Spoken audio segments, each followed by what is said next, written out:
Now, do I believe that these stories have been used to bad effect because there is a war obviously going on between the Arabs and the Israelis? I think that's a piece of the story. Sure, you can't deny that if there was peace between the Arabs and Israel, if somehow you could snap your fingers and make peace, then it would be easier to address the anti-Semitism problem. On the other hand, the reason you can't make peace is because of the anti-Semitism problem, in my view. And I'll come back to that a bit later. Now, many in the Muslim community who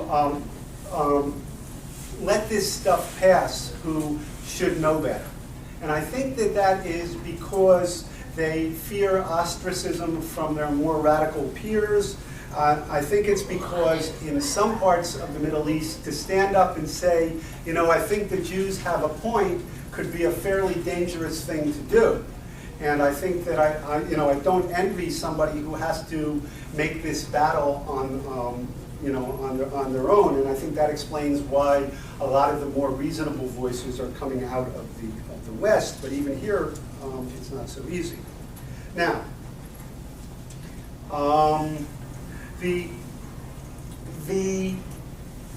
so Morsi's comments, to get back to them. Why were they news? Isn't this, and then sometimes you actually hear that used against you. When you're trying to bring attention to this problem, I sometimes hear the first line of argument is, well, it's not really a problem, it's not really anti-Semitism. And then, when you convince them that it is, then they tell you, well, everybody knows that there's this anti-Semitism, so it's not news. So I'm finding that it cuts both ways. You have, on the one hand, people telling you that it doesn't exist. Then once you convince them that it exists, they say, well, we shouldn't talk about it because it's not news. And I think that what this indicates to me is that somehow there is a real unwillingness in the West to discuss all of this. And that I think that when I use the word conspiracy, I'm not using it in the sense of a secret conspiracy where people get together and say, let's not talk about this. What I think it is much more subtle. I think that part of the problem is that the human rights community, Middle East studies professors, social scientists, even governments have been reluctant to criticize Muslims on this issue because the West is trying so hard to get along with the world of Islam and trying to broker an elusive Arab-Israeli peace deal. And there's somehow a belief that by calling too much attention to this issue, it's going to get in the way of building bridges. It's going to get in the way of building bridges. I ran into this with Noni Darwish, who is an Arab woman, an Egyptian, and that when I don't know how well known she is, but she was the daughter of a martyr for Islam, or someone considered a martyr, who had been killed by the Israelis. And so when she grew up, she was given special honors in Egypt as the daughter of a martyr, and she was treated, she and her family were treated fairly well by the Egyptian regime. But as she grew up, she became very dissatisfied, firstly, with the way women were treated. And then secondly, along the way, she started to think that, that Israel perhaps was not so terrible. So anyway, she moved to the United States. She ended up converting to Christianity, forming a group called Arabs for Israel, and writing a book called Now They Call Me Infidel, talking about how she had once been called this honored daughter of a martyr, but now she's called an infidel. And in there, arguing, among other things, that there's a tremendous amount of anti-Semitism in the Muslim world. So a number of Jewish groups tried to invite her to their college campus. She was invited to Columbia to speak, she was invited to BU, she was invited to Princeton. But they didn't all work out, these invitations. What happened with the Princeton invitation is that as soon as she was invited, and it was published, she was invited by a group called Tigers for Israel, and by, I guess, a Jewish Hillel group, and then she was also invited by another organization which sponsored bringing people with unpopular viewpoints to campus. But then the rabbi, who was the head of the Hillel at Princeton, got a phone call from the imam, who was the head of the Muslim Students Organization. I may have some of the titles slightly off. And he said that she was considered hostile to Islam, and that if she came to Princeton, Muslim students were going to protest, and that they would take this as an unfriendly act on the part of the Jewish students' organizations bringing her there. So she said that she wasn't going to tell her group what to do, but she was sympathetic to the argument, and she said she had a very good working relationship with the imam, and she had been trying very, very hard to build bridges with the Muslim community, and she didn't want to do anything that was going to jeopardize that. So she had had a meeting with her board, and everybody except for the one person who had initially come up with the idea of inviting her, they all decided we better withdraw the invitation. So they withdrew the invitation, and she was told that that the Jewish groups don't want to invite her anymore. So as soon as the Jewish groups decided they didn't want to invite her anymore, then what happened was that the group that was going to sponsor unpopular viewpoints on campus, they decided, well, we don't want to invite her either anymore. And then what happened is that the Republican student organization said, well, we want to bring her. And then what happened is that Princeton told them they didn't have time to arrange security. And so she was uninvited.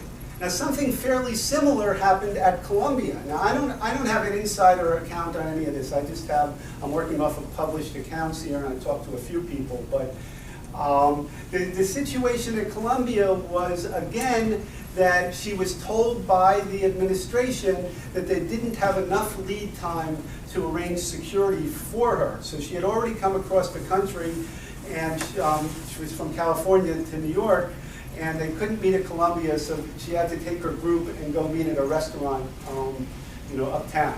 And so that's where her meeting took place there. Now, when she spoke at BU, she actually was allowed to speak, but as a protest, there was a fire in the bathroom. And and at least it was described by some as a protest associated with the event. So she is pretty much regarded, certainly by the left, as persona non grata. Now, I might add that her second book, where she talks about Islam, she is very critical of the religion. And she is not just critical of radical Islam, she's critical of Islam as a religion. She's not, in my view, racist or bigoted. She's being critical of it in the same way that a convert out of a religion, someone leaving Judaism, someone leaving Christianity, who wants to make their arguments about what they found unsatisfactory about the religion. So that's part of it there. Now, I'm running out of time. I want to make a couple more points. One is, why does all this matter? Why does Muslim anti-Semitism matter? Obviously, this is a reasonably small crowd. This is not something that most Americans feel particularly engaged by this issue. And the body count is pretty low by 20th century standards so far.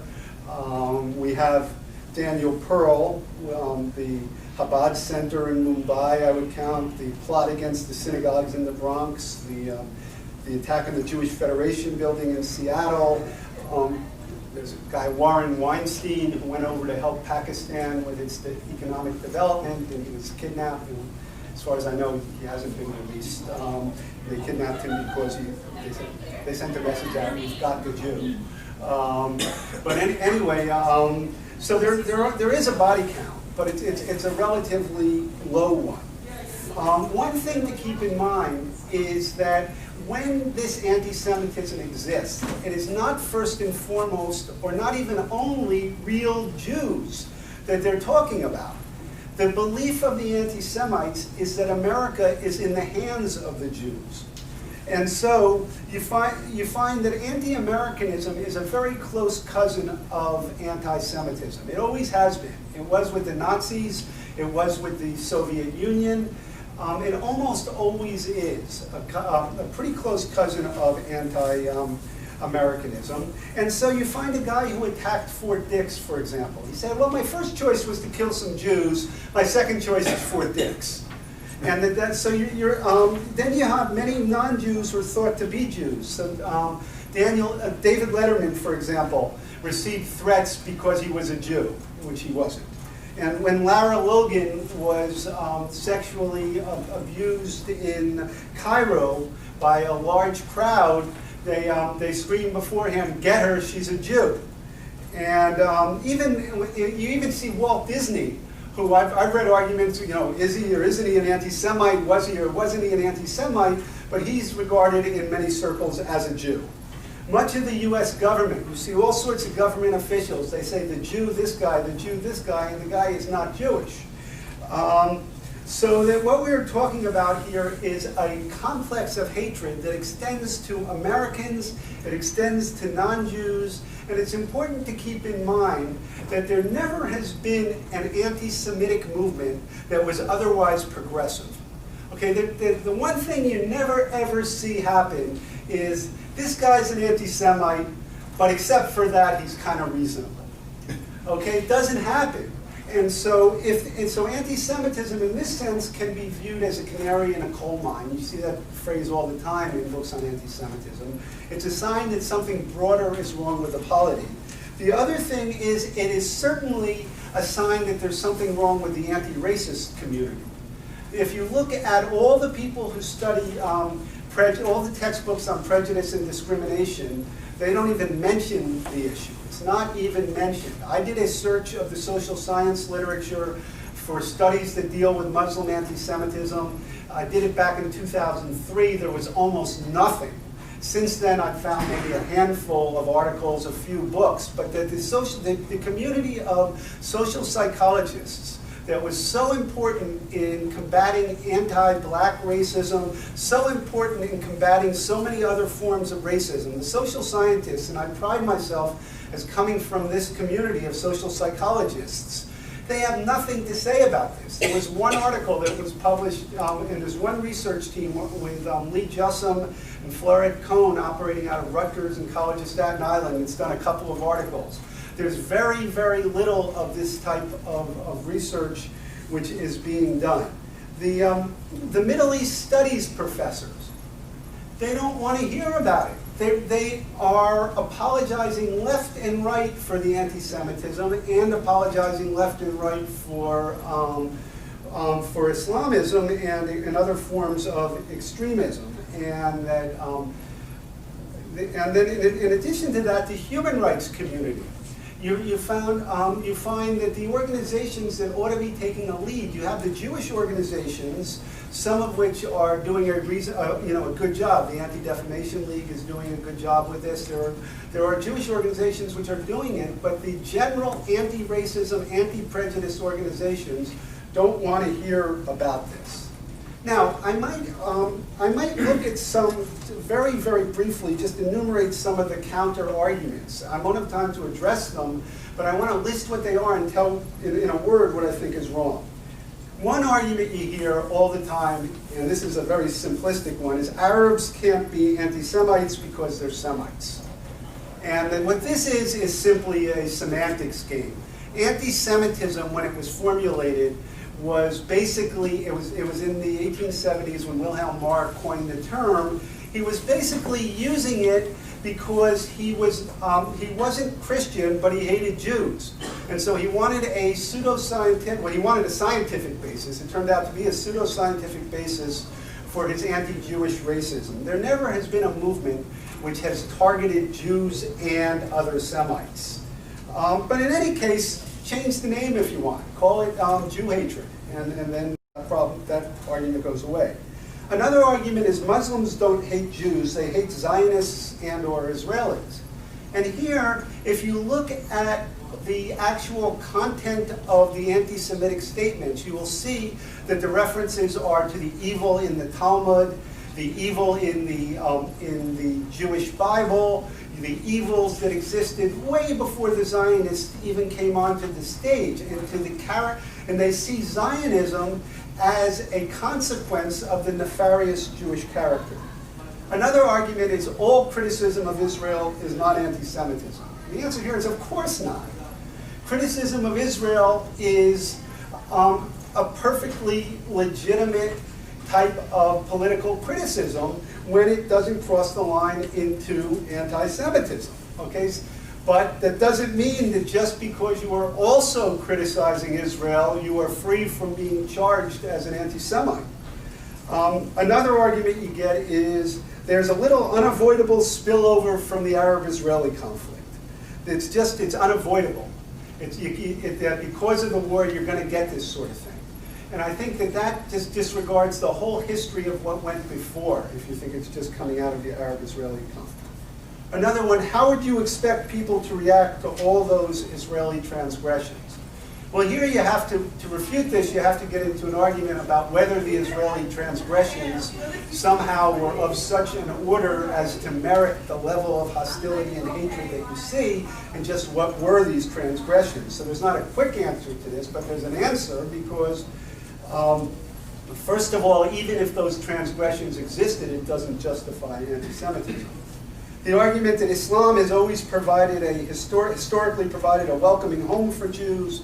Well, Jews historically were considered dhimmis, or second-class citizens, and that they had to follow all sorts of rules that were discriminatory, and that this is just a misreading of history. Another one is to say it's historically inaccurate to say that Islam, the religion, contains the seeds of Jew hatred. Well, if you're going to argue that this is historically inaccurate, then you certainly have to make that argument, and the way Tarek Fatah is, and you have to go through all the seemingly anti-Semitic statements and show how they're not really anti-Semitic. And I don't see that happening very much. The real propagators of serious anti-Semitism are Christians, and the right wing in the United States. Well, there certainly is very serious anti-Semitism coming from the militia movement, the extreme right. They talk all the time about ZOG, the Zionist-occupied government. Those guys are pretty bad, but I think that on the basis of the evidence, you would have to say that the larger threat is the threat coming from Islamic anti-Semitism, and it's not an either-or proposition in any case. That I'm painting with too broad a brush. And here I'm arguing that I'm not painting with too broad a brush. I am totally on the same page as liberal Muslims, as truly liberal Muslims. Bassam Tibi, I may disagree with him occasionally with some of his views about Israel. Tarek Fatah, I sometimes disagree with some of his views about Israel here and there. But basically, these are guys who see more or less eye to eye to, Khalil Muhammad at San Diego State and Irshad Manji. They're not mainstream figures in Islamic theology, but they are people who consider themselves believing Muslims, and they have come up with essentially similar conclusions. Another one is nice people don't criticize other people's religious beliefs. Well, this is tricky because I'm not by nature someone who likes to criticize other people's religious beliefs, and I think we're better off in a world where we give everybody a lot of room for their religious beliefs. But on the other hand, when religious beliefs are used to justify hatred, then you can't criticize the hatred without also criticizing the religious beliefs. Nobody would argue that Jews did not have a right to criticize Christian theology when it was anti-Semitic. And another argument is, well, shouldn't we be talking about Islamophobia in the United States? And I think that in many ways we should. I believe that Islamophobia I think that word is not a good word because it implies fear, but I think that bigotry against Muslims does exist in the United States. And I think that if I were given, do I think in the United States that I experience a warmer reception as a Jew than a typical Muslim does? I think the answer is that I do. And I think that if there's policing to be done in our own home, if there's improvements, if there's a battle against that type of bigotry, then I think that we have to be a part of that too. But that doesn't negate the fact that this other issue is out there. Criticisms of Islamic anti-Semitism are Islamophobic. Well, I think that is ridiculous. Where the anti-Semitism is coming from is where you have to criticize it. And that aren't Jews just as bigoted against Muslims? And here, I think, if you actually look at the evidence, you will find that Jews do not score as more bigoted than other Americans or Westerners against Muslims. They actually have, on most forms of tolerance, Jews score higher. I have seen one survey in New York City.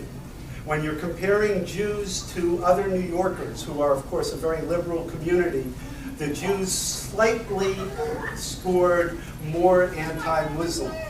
But that was by like 1 or 2 percentage points, and it's comparing Jews to other liberals in New York. But everywhere else where you do these studies, you find that Jews score as more tolerant and as, I'll take just 2 more minutes. Then the one other one is it's not in the best interest of interfaith cooperation.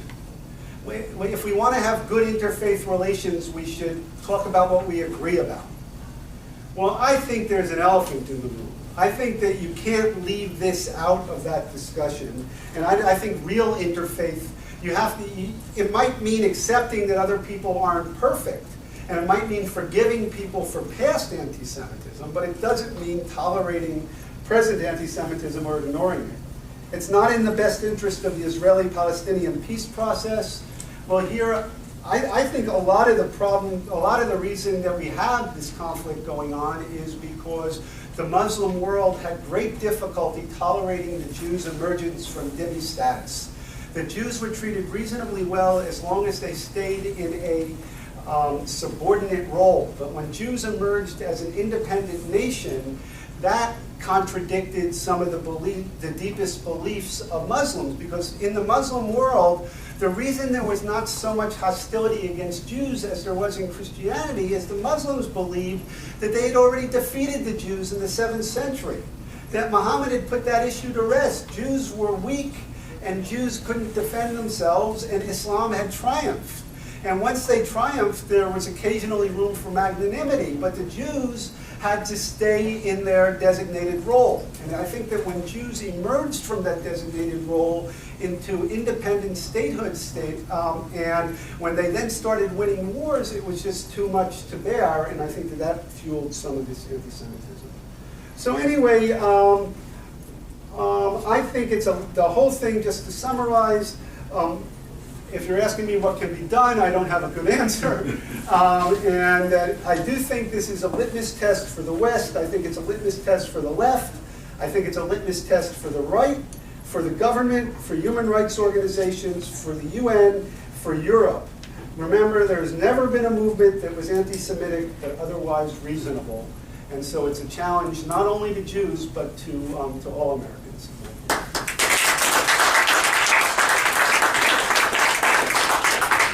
Very much. So to kick off, we're going to have a Q&A session for about 30 minutes. Professor? I'm not going to be here for 30 minutes. I'm going to go first. I want to congratulate you for a very well-supported argument. I think that's very part of the problem addressing this is that that we fly off the handle and we're not sticking to facts. And one of the things that Somebody's mumbling.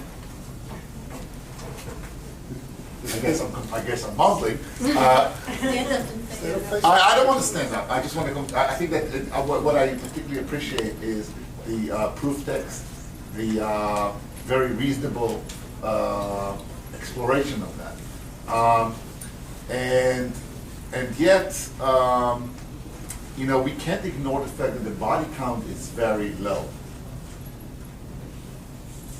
What does it mean? In other words, anti-Semitism usually has a very good body count.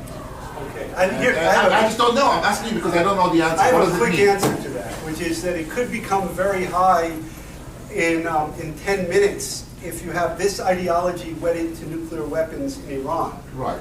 And that if you find this mindset, once it becomes wedded to the means of destruction, you have the ideology of mass murder here without the means of mass murder.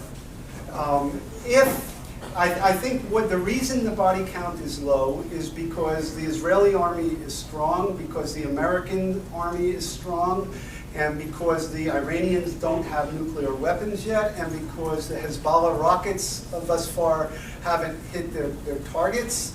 And I think that it's because the terrorist movement has not caught on in the West. So I think that the ideology here is very dangerous, and it is a confluence of fortunate events so far which has kept the body count low. It's not it's not self-contained or self-limited. I think that the body count would be much higher if there. And there's also no access to Jews because the massive amount of Jews have left the countries which have the most anti-Semitic ideology here. So so I think that this is an ideology which has proved its potential in the past, and that the fact that the body count is low now doesn't mean that it will remain so. Hi, so my name is Meredith Mandel, and I actually used to cover Patterson, New Jersey, for the record, so I think Yes. I'm kind of interesting that we kind of were on the same turf. Yes. I have just two questions. One is, I'm curious, since you are from that neck of the woods, I mean, we know Passaic County is home to one of the largest Muslim populations in the country. You know, I think there's like Detroit, Michigan, and then Clifton, Passaic. So I'm curious, like, how your students, who I'm assuming many come maybe from Muslim backgrounds, have received you and your book and sort of, Okay. And then two, as a journalist, you know, I'm really concerned about Al Jazeera coming to America now. They're hiring 100 new jobs in New York, and I'm just wondering if there's going to be more, if you know if there's going to be more monitoring of Al Jazeera as a media outlet, because I feel like that their bias is quite anti-Semitic. Okay, let me answer the first part. First of all, one of the places where the Protocols of the Elders of Zion appeared was in a local Patterson Arab newspaper, and that they published it right then and there. And then when they asked the editor, well, you know, this thing has been declared in 4 courts to have been a forgery, he said, well, I'm not really passing judgment on it. I want my readers to decide. So, but as far as the question about my students is interesting, because I am impressed by the diversity of the Muslim community, and I am impressed by the fact that I have had many students who, and possibly it's because as a professor you have the ability to frame an argument, to frame a discussion, but the many students who have been reasonably responsive, who have been, I try to present my arguments respectfully and fairly, and I find that when I do, I have not encountered, for the most part, hostility from students. Now, I think some students may avoid my classes because it's pretty clear what I write about. You know, the reviews of my book sometimes appear on my door, being as vain as other authors, but you know, so they know who I am, and they may avoid my classes. But the Muslim students I've dealt with, I run an honors program. I've had students working with me closely. It has not been an issue. There has been one occasion where, and this was after Israel assassinated one of the Hamas leaders, I think Yassin. Yassin? Is that Which one? In Gaza? No, somebody. One of the guys who founded Hamas. But Yassin, or Yeah, Yassin. Yeah. When Israel killed him, this guy decided that I was personally behind it somehow, and that he sent me, and he had met with me once or twice before because he said that he thought that he didn't like my views on Islam. He came from Syria, and he wanted to talk to me about it and to educate me, and we talked. And I thought we had reasonably friendly conversations. I didn't convince him, he didn't convince me. And he got a little hot once or twice, but I think that happens often when you have discussions about these type of topics. But then, after this assassination, he sent an email telling me that he knew what I and my Zion Nazi friends like Daniel Pipes were up to, and that we were behind this killing. And he said he had to come to me 3 times to tell me the truth about Islam. And he'd come to me 2 times, and that this was my 3rd warning, or something like that. And it got kind of scary. But then we had the police look into it, and when they looked into it, they said that they concluded that he was religious and he had his political opinions, but he wasn't dangerous. And they turned out to be right. And then on another occasion, there was an instance where somebody came into my classroom with their face totally covered, except for their eyes, and they just sat there. It was an unrelated class. I don't know what they were expecting. I was giving a class in the social psychology of falling in love. But anyway, they came in and he just sat there and made me very nervous, and came back for a 2nd class, sat there. I didn't know who it was, and then never came back again. And I thought that might have had something to do with this because they were kind of close temporally. But this is only one set of incidents in all the years there, and for the most part, I've had a few people waiting outside of classes who heard what I was saying and then came to instruct me that I had certain things wrong, but that was more talking about the Arab-Israeli conflict than talking about anti-Semitism. Yeah. Person in the... Oh, Leah, you go. Yes. I have 2 points. The anti-Semitism today in the Muslim world is far greater than it was than 60 years ago when Jews lived in the Middle East. And this is partially because there are no more Jews practically living in the Arab world. Because 850,000 became refugees and left. And the ordinary Muslim obtained his information, her information from the radio and the propaganda and the television and so on. Recently, I have an uncle who teaches at City College. He helped an Iraqi Muslim in his graduate program, and the man did say that, we didn't know that they were good Jews. I mean, that's how far the isolation has become. Okay. Number 2, we really have to ask ourselves, how did this anti-Semitism increase over the last 60 years? Okay, we can say yes because of the Palestinian refugee problem, but at the same time, neither the Western Jewish community nor the Israeli government publicized there were 850,000 Jewish refugees from Arab countries, which I happen to be one, but that's beside the point. And the 3rd point I'd like to make is I did meet some people from the United Nations and from the West Bank, and they were complaining to me that Israel took their land and left them in their house. And I said to them, well, I'm sorry, I can't really help you because we lost our land and our house.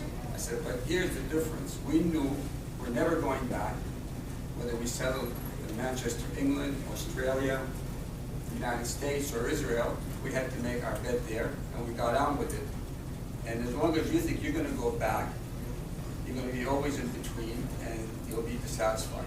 Anyway, that's... I think your points about the lack of contact now, that there's no longer any human contact to counter propaganda, and so people are now forming their opinions based solely on propaganda. I think that's a good one. And I think that the plight of Jews from the Arab and Muslim countries, of course, needs to be widely publicized. Now, why 60 years ago? I think that the question is, it's really a conflict over land. And if it's a conflict over land, it should be something that you can settle. A conflict over land, the cost to both sides has been immense. And so logically, you would want to settle this and move on. If there were lawyers involved, they would say, let's settle it. Why do we need a messy trial? Okay, now this is a trial which has caused so many lives, so much destruction. So that leads me to say that we should look for some psychological reason. There's something irrational going on here which is perpetuating it. And I think that has a lot to do with the fact that the Muslim world has suffered a lot of blows over the last few centuries, and that these blows in the prestige of Islam and in the power of Islamic countries, that even the Ottoman Empire diminished in its power very rapidly. So by the time you get to the emergence of Israel, you have Muslim collective self-esteem pretty low. And then you have nationalist movements that have let down the Arabs and other Muslims left and right, and you have all sorts of failed dreams. You have a failed dream of pan-Arabism. You have all sorts of things going wrong. And at the very same time, you have the Jews emerging into a new positive vision. And that these were the Jews which the religious tradition had taught were a defeated entity, and were so far beneath Muslims that they were beneath notice. And now emerging as an independent nation and then winning a war, the frame of mind wasn't there to say, let's cut a deal. Logically, you should cut it. Even after you lose a war, you want to cut a deal. And you might want to hold out for better terms, but the terms would have been there had they insisted. And so why didn't they accept the deal? I think it was because it would have required a narcissistic injury at such a level, a collective injury to the self-esteem or the sense of self-worth that would have been too hard to bear. And that's at least, I think, part of it. I'm going to ask you a question. Yeah. So this is a good explanation from a social psychological perspective, social psychology. So I study ideology.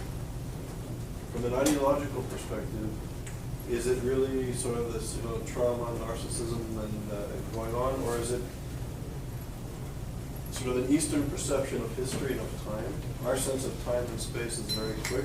Michael Jackson is an old-time singer. He's no longer cool. Popular music trends change very quickly here. Their sense of time and space is different. And ideologically, politically, for a non-practicing Muslim to have self-control, to have self-determination over Islamic land is a sin. It's unacceptable. And the rise of radical Islam, of political Islam, which is anti-Western, is rising with the help, as you pointed out in your lecture, by Western interests. So how is it possible the Muslim Brotherhood can't make peace with, it's not just the Jews, with any entity that is a non-practicing Islamic state that insists on self-determination? What if there had been some responsible leaders in the Arab world, or and that they had, and then instead of getting Nasser, they got somebody who really wanted to build the country without the hatred and to move forward and to cut a deal. At a critical point, he had enough power that he could have pulled something like that off. And I think a key judgment like that, a key move like that, and you wouldn't be hearing so much from this this tradition going way, way back.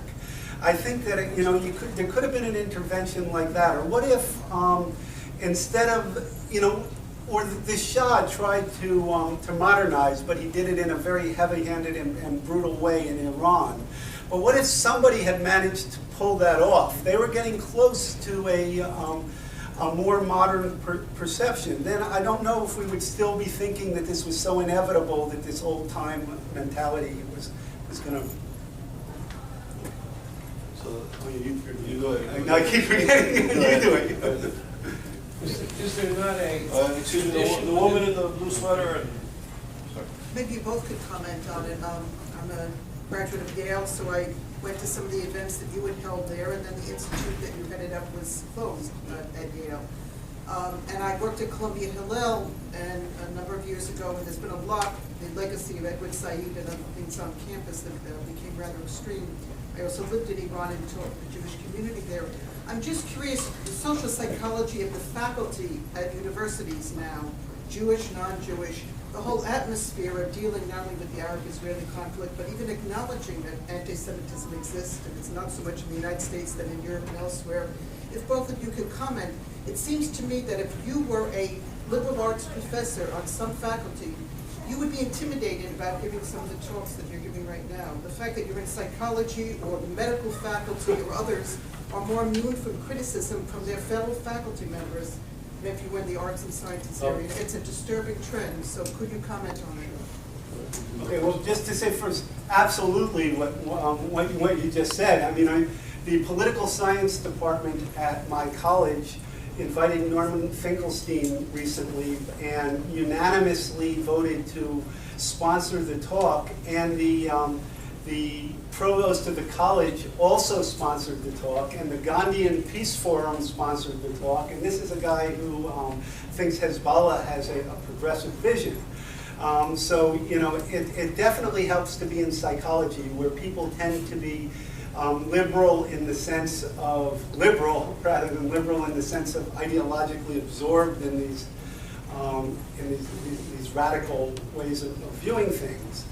That's one thing. Another thing is that I'm at William Patterson, and I've published a whole lot of books, and that gives me some protection over being at a more competitive institution. And the idea that I don't plan on moving anywhere has given, you know, I'm tenured, I'm a full professor, and I'm where I'm going to be, so I don't have to watch the way that the winds are blowing as much. But if I were a young professor starting out now, you couldn't touch these topics, anything near the right departments. You'd have to do it from medicine or from somewhere else. And I think just to add, if I may, recently I heard a story, a young woman who's, she just became an assistant professor. She's graduated from, she has an Oxbridge education. She's publishing her second book, speaks many languages. She's at a very fancy university entry-level position. And she wanted to do a conference on anti-Semitism. She didn't say what the subject was specifically or who she wanted to invite. And she approached ISGAP to see if we could help her out. And I said, of course, I'd be happy to help. And she told her mentor, who's a sympathetic figure to these issues, and the mentor, tenured professor, told her that if you do this symposium, your career in this country will be finished. Finished. Two of her junior colleagues, who heard that she was thinking about doing this ghastly thing of engaging, having a symposium on anti-Semitism, told her that they were pro-Palestinian, and if she does this, that she would be destroyed. This is happening today in the finest universities in this country. This country is selling its universities and it's selling its media to some of the most pernicious, horrific, anti-Semitic, genocidal anti-Semites. And as Neil was saying convincingly, once the Jews, and this issue is the canary in the coal mine, because the people who want to exterminate the Jews, literally, also want to subjugate women. They want to kill gay people. They want to do away with religious pluralism. They want to do away with notions of citizenship that everybody in this room, whether you're right wing, left wing, or whatever country you come from, I'm sure we'd all kind of agree upon. And that this reactionary social movement, because of oil, because of all sorts of political interests, is being shoved, as Neil says, under the carpet. And what's worse, if I may give me 30 more seconds, is that there's a philosophical crisis. So the postmodernist, Foucault, who supported the Iranian Revolution, by the way, as did Edward Said, imagine, they supported the Iranian Revolution, that they have critiqued the canon, the Western white canon, and it's the justification of colonialism and racism, and I think rightfully, cultural studies, the work of Stuart Hall and other cultural critics, I think is very important, and we shouldn't throw the baby out with the bathwater. But we need to critique the critique. That the fact that if you mention anti-Semitism in an Ivy League school or in a good Oxbridge, Western, Sorbonne university, you are perceived as racist, you're perceived as right-wing and fascistic. And the mainstream academic critique, if you go to the best school of journalism, the best social science schools, you are trained because of this postmodern Edward Saidian canon to perceive Israel as a racist apartheid state. And if you are a liberal, human rights minded person, and if Israel is this racist apartheid state, you are morally obligated to dismantle it. And if any kids on campus go to Hillel that is pro-apartheid state, they are the enemy. They are the enemy in your midst. They are the racist, fascist that need to be attacked. And this is the new anti-Semitism. And contemporary anti-Semitism demonizes Israel, and it's demonizing all the communities in the Western world, and it's rapidly increasing.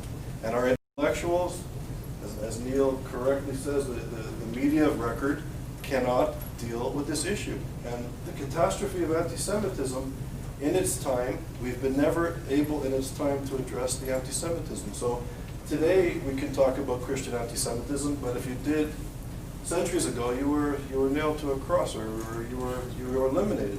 If you were anti-racist anti-Semitism of the 20th century, you were an enemy of the people. Today, if you talk about these issues, you have no future in the academy. You cannot be a journalist. You are perceived as an outsider. Now, I don't understand how I became perceived as a conservative. I've been spending my entire career studying racism, discrimination. I was involved in every possible way in opposing racism. I come down, I'm against anti-Muslim bigotry, the whole thing. You'll just interrupt, I'm sorry. I was the chairperson of the African National Congress Solidarity Committee of the United Kingdom and of Canada, and I was working with the leadership of the ANC. I was fighting for Indigenous people's rights in Canada.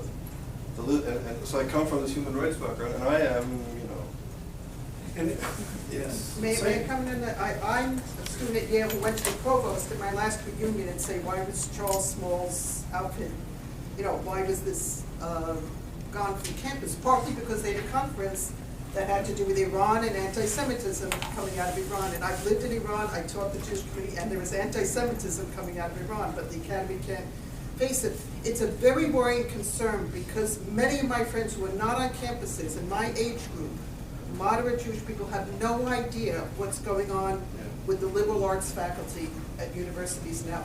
And we are not conservative people, but the label will be applied to you because that will delegitimize your voice on campus. And it's very, very concerning because it's a trend that I think that's financed, and I think it's a trend that will continue. And it's a very concerning one. Agreed, unfortunately. So the gentleman with the keynote.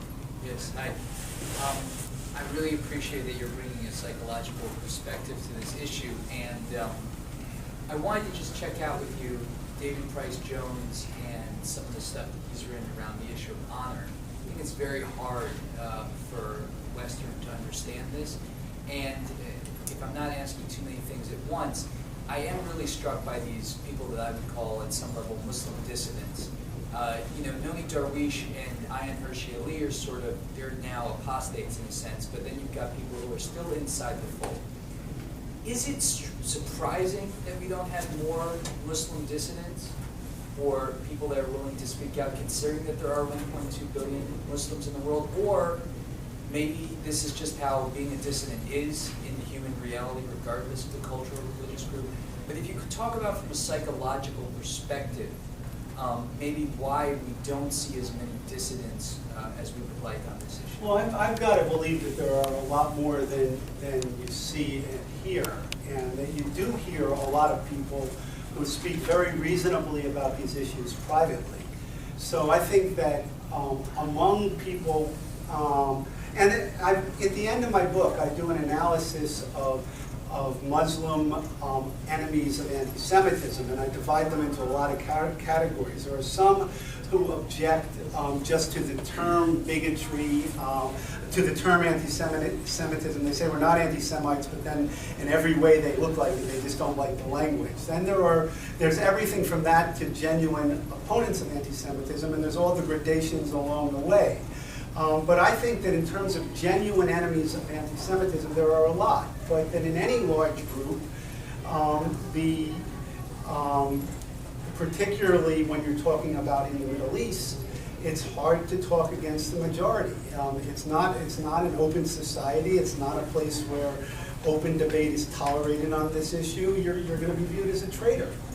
If you're going to be, and when you add in, when you kind of superimpose the Arab-Israeli conflict on top of it, if you say that you're against anti-Semitism, it could sound like you're pro-Israel, and if your country is anti-Israel, then you're like a traitor against the state. So I guess, you know, I think there's a lot of psychological forces which are keeping people who are genuinely liberal from expressing their concern. Now, I have seen analyses of the liberals in Egypt which have argued that there's even there was an article in the Wall Street Journal, a series of articles, which was saying that even among the liberals who were, this was prior to Morsi's emergence as presidents, but even among the liberals who were competing with him, there was a fair amount of hostility to the Jews, but there's also a fair amount of people who are uncomfortable with it. So I think it's out there. I think people aren't expressing it that much, and I think it's partly because if you become perceived too much as a friend of the Jews, then the crazies who are out there, the real extremists, could target you. So, I'm sorry, we have a strict limit to end at 8 o'clock. I just realized it's a few minutes after 8, so we're going to have to end it here, unfortunately. So, Neil, on behalf of everybody, thank you very much. It was a wonderful meeting. If anybody would like a book, I have them up here.